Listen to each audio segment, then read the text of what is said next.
رسول پاک صلی اللہ علیہ وسلم احساس والے نبی ہیں، اور احساس حضور نے امت کا کیا، احساس والی زندگی گزاری، ہر لمحہ محبوب پریشان رہے۔ یہ تھوڑا عرصہ پہلے ڈاکٹر ہارون صاحب مسلمان ہوئے ہیں، اور ابھی انہوں نے 2-3 کتابوں کا انگریزی میں ترجمہ کیا ہے، اور بھی کچھ کتابوں پہ وہ کام کر رہے ہیں۔ ہالینڈ کے رہنے والے ڈاکٹر صاحب ہیں، توجہ ہے میری بات پر آپ عزیز؟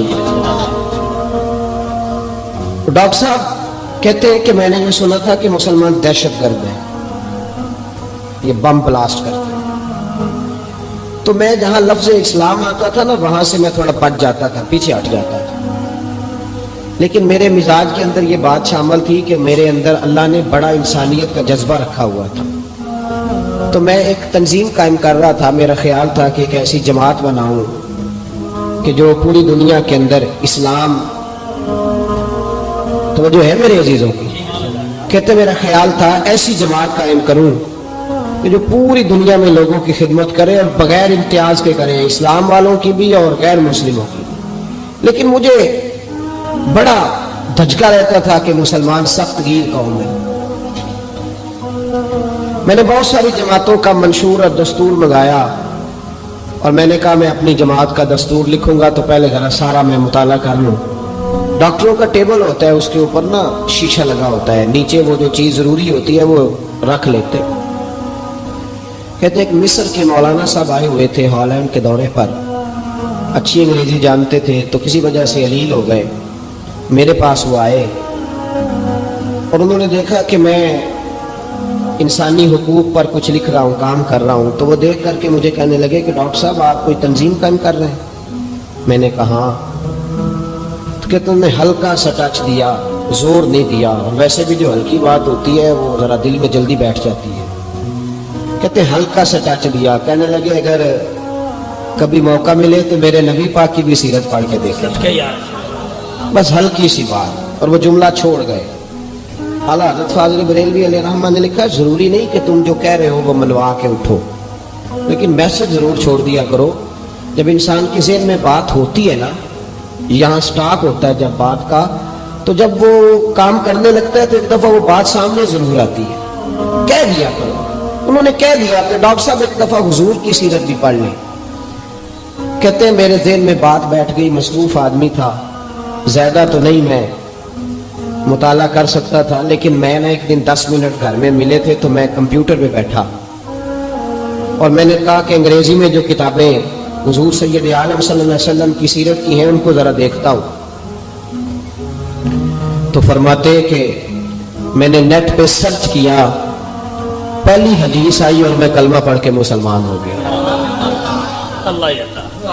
حدیث کہاں ہے؟ سبل الہدی والرشاد میں بھی ہے، کنز المال میں بھی ہے، مسند احمد میں بھی ہے، ابن اسحاق میں بھی ہے، ابن شام میں بھی ہے، اور شاید سیرت کی تمام کتابوں میں آپ کو روایت مل جائے۔ نبی پاک صلی اللہ تعالی علیہ وسلم کی حدیث اور روایت کرتے حضرت سلمان فارسی رضی اللہ تعالیٰ عنہ، اور ساتھ ہیں سیدنا بلال حبشی رضی اللہ تعالیٰ عنہ۔ فرماتے ہیں ہم گھر سے نکلے، حضور نے فرمایا ذرا جلدی چلو ایک ضروری کام ہے۔ فرماتے ہیں بڑی تیزی کے ساتھ آج روٹین سے ہٹ کر محبوب نے تیز تیز قدم مبارک اٹھائے، تیز تیز، اور فرماتے ایک گلی ہم نے کراس کی، دوسری گلی میں جو پہنچے تو پھٹے پرانے کپڑے، سادی سی بیوی، اور حالت بتاتی تھی کہ بیچاری کسی غریب گھر کی ہے، وہ سڑک پہ کھڑی تھی اور رو رہی تھی۔ میرے کریم رسول نے فرمایا بلال اسے پوچھو کیا مسئلہ ہے، کیوں روتی ہے؟ تو حضرت سلمان عرض کرتے ہیں میں نے کہا حضور میں پوچھ لیتا ہوں، آپ جائیے، کام بڑا ضروری ہے جو نکلے، میں معلومات کرتا ہوں۔ تو محبوب نے فرمایا نہیں، اس کے آنسو پوچھنے سے ضروری کوئی کام بھی نہیں، پہلے اس کی داد رسی ہوگی، اسے پہلے پوچھا جائے گا۔ روتے نہیں رہتے لوگ گھروں میں، لوگ گزر نہیں جاتے چپ کر کے؟ کتنے لوگ تڑپتے، کون احساس کرتا؟ نبی پاک سید عالم صلی اللہ علیہ وسلم رکے اور اس خاتون سے پوچھا کیا بات ہے؟ اس نے کہا کہ بات کوئی بھی نہیں، میرا ایک ہی موٹا سا مسئلہ ہے۔ کہا وہ کیا؟ کہنے لگی میں غریب ہوں، اور غریبی بذات خود بہت بڑا گناہ ہوتی ہے، لوگ بڑا جرم سمجھتے ہیں اس کو، بذات خود